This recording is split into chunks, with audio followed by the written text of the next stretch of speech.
Chemical reaction. As we have earlier discussed before, we talk about chemical reactions, we talk about the chemical equation and balancing of chemical equation. But today we are looking at types of chemical reaction. And when you say type of chemical reaction, there are 5 major types of chemical reaction. There are 5 major, but as a whole, there are a lot of chemical reaction in chemistry. But today, we'll be looking at the 5 major types of chemical reaction. The 5 major types of chemical reaction, you can see there, you have to talk about the combination reaction, you talk about decomposition reaction, displacement reaction, double displacement reaction, and redox what reaction. I'll begin by explaining to you with equation what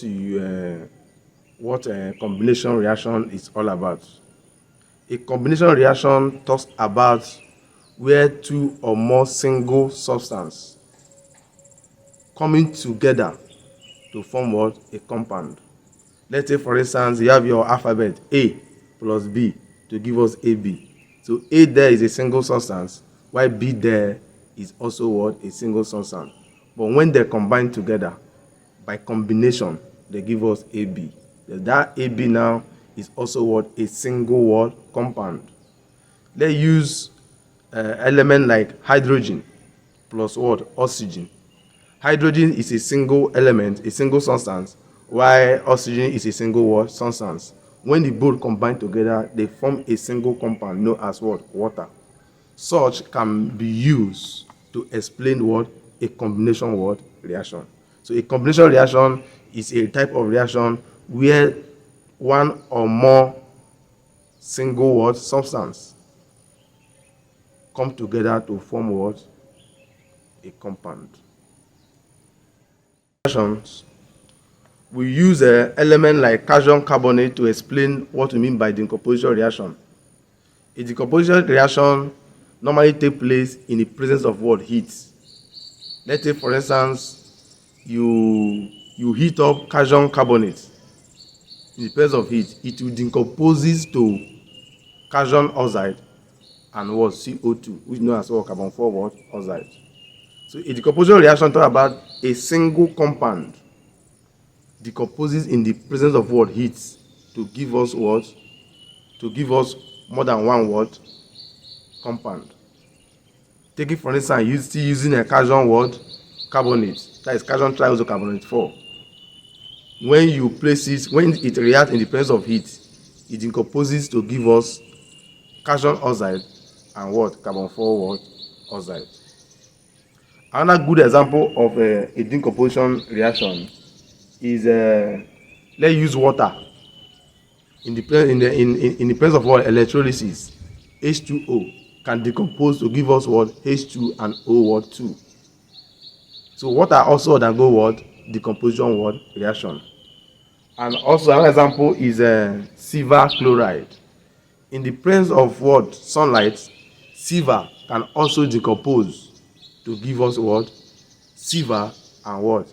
And chloride at the right hand side of what? At the equation. That is the product. So you can see that a decomposition reaction, a single compound can decompose in the presence of what? Heat, in the presence of what? Electrolysis, and the presence of what? Sunlight.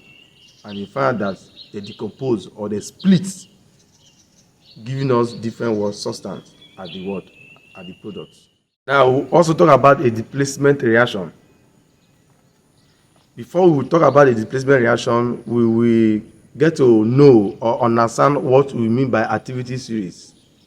In activity series, metals are arranged in the order of reactivities. So those metals above, they tend to be what? Most reactive what? Metals. While those ones below tend to be what? The least reactive. So in a reaction where the most reactive is reacting with the least reactive, the most reactive will displace the least reactive what? In a chemical what? Reaction. Let's say, for instance, using zinc plus HCl, that is hydrochloric what? Acid.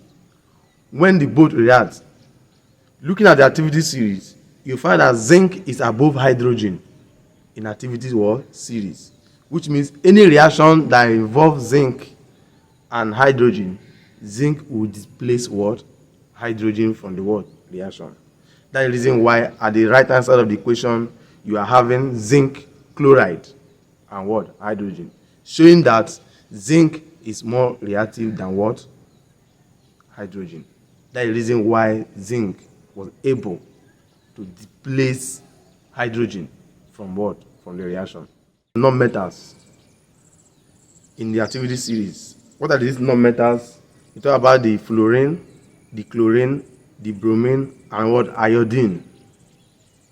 These are what? Reactivity what? The reactive series of non-metals. We show that fluorine is more reactive than chlorine, chlorine is more reactive than bromine, bromine is more reactive than iodine. Now, let's use this to explain a displacement reaction using potassium iodide and chloride. Now, when potassium iodide reacts with chloride, looking at the activities of non-metal, you've seen that iodine is the least what? Reactive what? Non-metals. That is the halogens. So when they combine, bringing potassium iodide and chlorine, you find that chlorine will displace iodine in that word reaction to give us what?